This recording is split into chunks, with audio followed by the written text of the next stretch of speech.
மகிமையான பரலோகம் இருக்கையிலே நீ மனம் உடைந்து போவது ஏனோ? மகிமையான பரலோகம் இருக்கையிலே நீ மனம் உடைந்து போவதும் ஏனோ?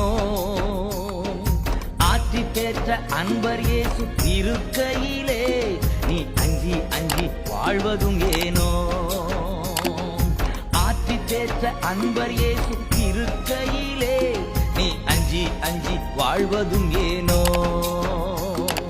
திடன்கொள் கலன்கொள், சோர்ந்திடாமல் தொடர்ந்து ஓடு. திடன்கொள் பலன்கொள், திடன்கொள்